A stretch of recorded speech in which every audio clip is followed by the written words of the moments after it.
Thank you, Mr. President. Dear colleagues, my speech will not be for the faint-hearted, but neither is the situation in Georgia today. And my question to you is, what else needs to happen in Georgia before we actually stand up and do something about it?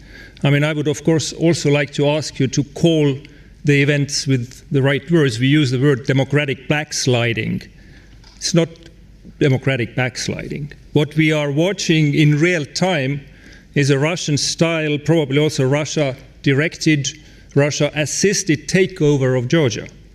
It's a state capture by an oligarchic, autocratic regime inspired and controlled by Moscow that is unfolding under our watch. And the Georgian people have been demonstrating peacefully for more than 200 days now under European flags. None of their demands and requests have been met. None. And what have we done? In January, this Assembly ratified the credentials of the Georgian delegations conditionally. And there were 4 main conditions: release political prisoners, reverse the repression of civil society, investigate police violence, and most importantly, announce new parliamentary elections. And what has been the response? Well, the Georgian Dream delegation left the Assembly because their feelings were hurt and the regime has escalated. There is no compliance whatsoever, just the opposite. Bidzina Ivanishvili and his so-called government are dragging Georgia 180 degrees in the opposite direction, from democracy towards dictatorship. Georgian Dream is rapidly consolidating authoritarian power. This week alone, 7 opposition leaders were arrested and sentenced, banned from political activity, which means they can't participate in elections.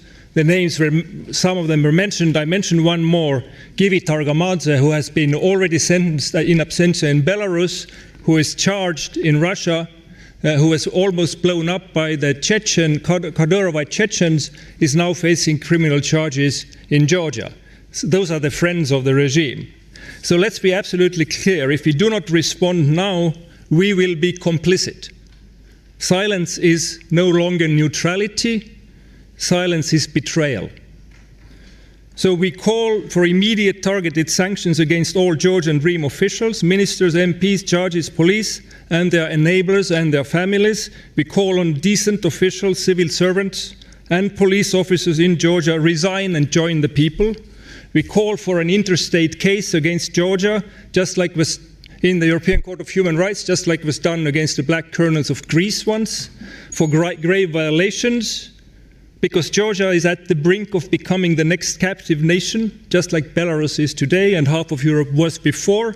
And this would be a victory of Russia and Russki Mir, and a defeat for Europe and this Assembly. Thank you very much. Thank you, Eric.